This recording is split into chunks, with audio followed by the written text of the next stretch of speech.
Hello guys, super Sunday by शनीमध्ये सगळ्यांचं स्वागत आहे. या वीक मध्ये भरपूर सगळ्या गोष्टी घडलेल्या आहेत. व्हिडिओ सुरू करूयाच, पण त्याच्या आधी चॅनलला सबस्क्राईब केलं नसेल तर सबस्क्राईब करा. व्हिडिओ शेवटपर्यंत बघा.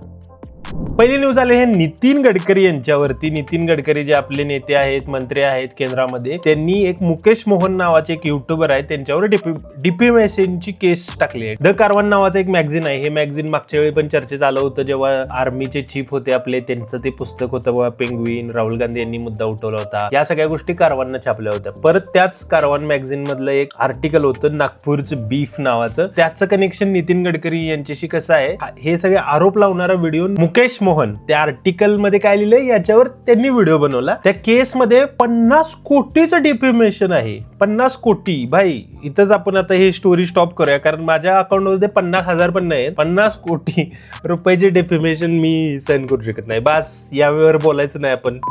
आताची बातमी एकदम भयानक आहे, कारण भारतातला काही भाग असा आहे की तिथे सिलेंडर, पेट्रोलचं काही सुद्धा नाही, काही फरक पडत नाही. पण काही भाग असा आहे की जिथं लोक 10-10 दिवस जेवलेले नाहीयेत.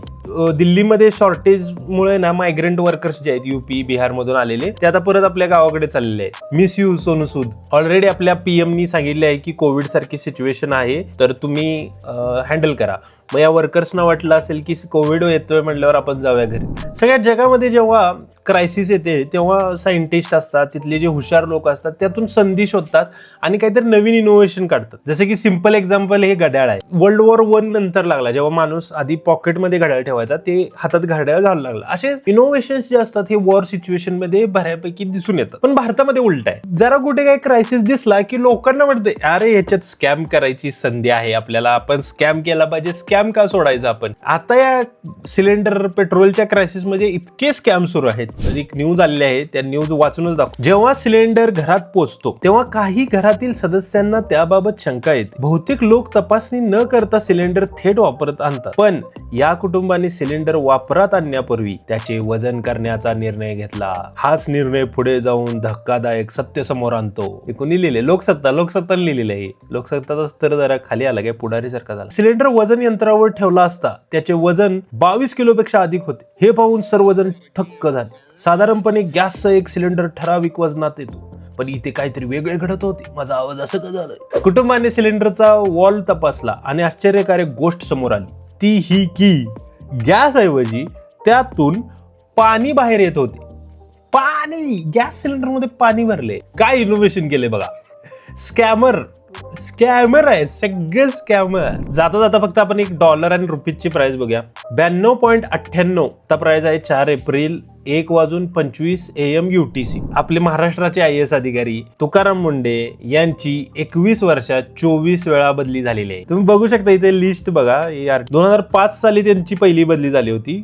डेप्युटी कलेक्टर सोलापूर पासून ट्रेनी होते. तिथून आजपर्यंत वाशिम, कल्याण, जालना, सोलापूर, परत दुसऱ्या प्लॅनिंग कमिटी. 2018ला एड्स कंट्रोल. 2020ला नागपूर म्युनिसिपल कॉर्पोरेशन मध्ये कमिशनर होते. 2020ला 2 वेळा झाली. 21ला एकदा झाली ह्युमन राईट्स कमिशनला. 2022ला एकदा झाली. 23ला 3 वेळा बदली झाली त्यांची. 23ला सेक्रेटरी होते animal husbandry and dairy development. त्यानंतर झाली मराठी लँग्वेज डिपार्टमेंटला जून मध्ये 2 महिन्यात, आणि लगेच 1 महिन्यात ऍग्रिकल्चर अँड अॅनिमल मध्ये झाली. म्हणजे 23ला 3 वेळा, 24ला परत अनऑर्गनाइज वर्क डिपार्टमेंट. हे कुठलं डिपार्टमेंट आहे? थांबा. Unorganise work department. हो, ओके. अनऑर्गनाइज मीन्स लोक अनऑर्गनाइज. मला वाटलं कुठलं तर एक डिपार्टमेंट आहे ते की अनऑर्गनाइज सगळ्या गोष्टी आहेत तिथे झाली.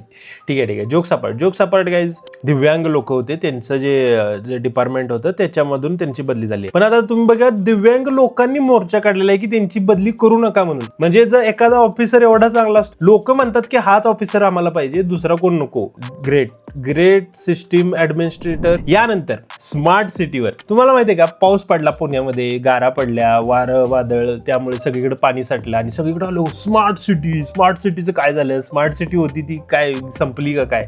तुम्हाला एक वेबसाईट सांगतो, आणि ती smartcities.gov.in ही जर वेबसाईट तुमच्याकडून जर ओपन झाली असेल तर कमेंट मध्ये लिहा की ओपन झाली. कारण मी एवढा प्रयत्न करतोय की मला ओपनच होत नाही वेबसाईट. तर चांगली प्रोग्रेस झाली आहे, सगळ्या सिटी स्मार्ट झाले. 100 सिटीचं आपलं टार्गेट होतं.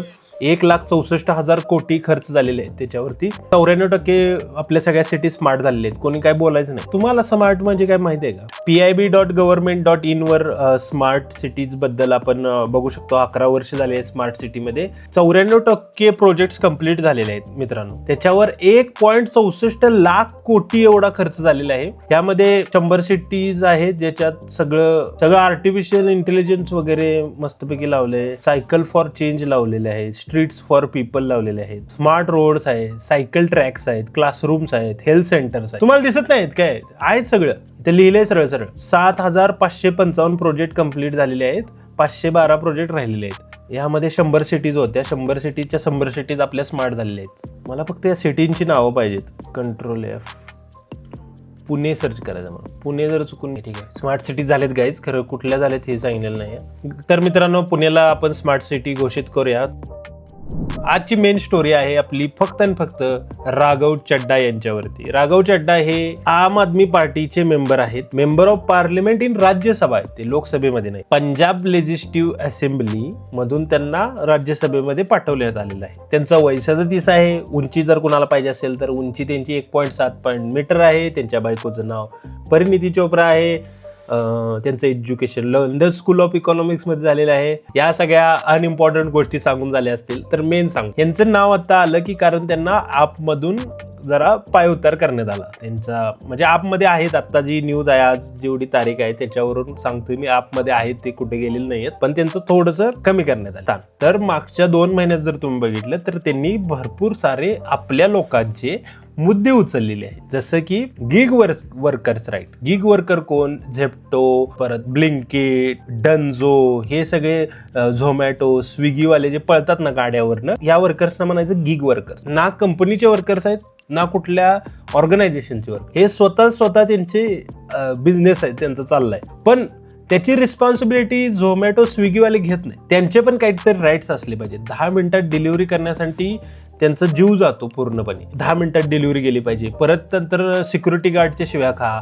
परत ज्याने ऑर्डर टाकली ती ऑर्डर 10 मिनिटात का पोहोचली नाही त्याच्या शिव्या खा. परत हे सगळं झाल्यावर तुम्ही लेट ऑर्डर दिली म्हणून स्विगी झोमॅटोवाले तुमची फी काढून घेणार आणि राहणार काय 10 रुपये. इतका सगळा स्ट्रगल होता त्यांच्या वर्कर्सचा. त्यांच्याबद्दल कोणीच रिप्रेझेंट करत नव्हतं. तर हा मुद्दा त्यांनी. नंतर आलं digital content creator copyright act.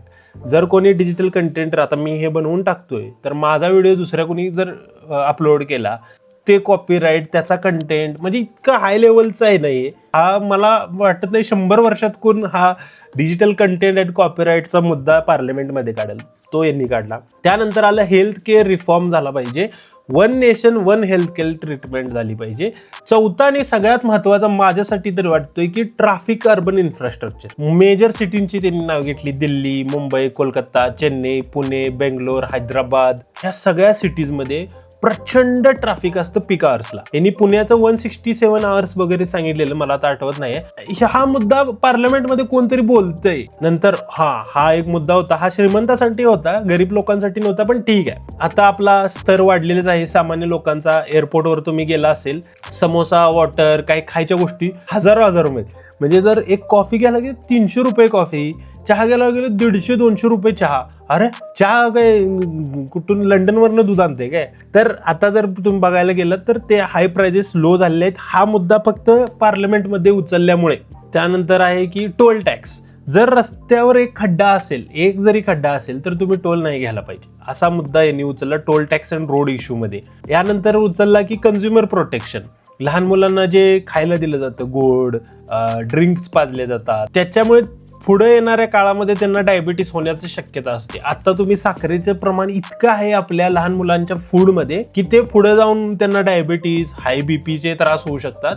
हा मुद्दा या व्यक्तीने पार्लमेंटमध्ये मांडलेला आहे. परत मेन्स्ट्रुअल हेल्थ असेल, वुमनचे हेल्थ आणि डिग्निटी असेल किंवा हायजीन्स असतील वुमनचे वर्कप्लेसमध्ये, या सगळ्या गोष्टी ज्या आपण टॅबू म्हणतो, बोलू शकत नाही चौघात, त्या त्याने पार्लमेंटमध्ये बोलले. तर राघव चड्डाजी, पहिले तर हे मुद्दे उचलल्याबद्दल धन्यवाद. मला माहीत नाही त्यांची पार्टी कुठली, त्यांचं विचारधारा कुठली, ते प्रसिद्धीसाठी हे सगळं करतात, काही संबंध नाही आपला. आपल्याला महत्वाचं आहे की हे मुद्दे उचललेले आहेत. जर कुठला व्यक्ती मुद्दे उचलत असेल तर त्याला गप बसवलं जातं. अशातलंच मला वाटतंय की, आणि यांची प्रसिद्धी प्रचंड होत आहे. तर मित्रांनो, चॅनेलला सबस्क्राईब करा. सबस्क्रायबर काउंट आपला 50च्या वर एकदा तरी जाऊन दे. शॉर्ट्स आपण टाकत असतो, इंस्टावर पण आहे, इंस्टावर आपण छोट्या शॉर्ट्स टाकत असतो, पण इथे चांगलं मोठं डिस्कशन करतो. आणि फ्युचरमध्ये आपण मिड वीक पण व्हिडिओ टाकायचा प्रयत्न करू. आता हा वीकली आहे. तर चॅनलला सबस्क्राईब करा आणि व्हिडिओला लाईक करा. धन्यवाद.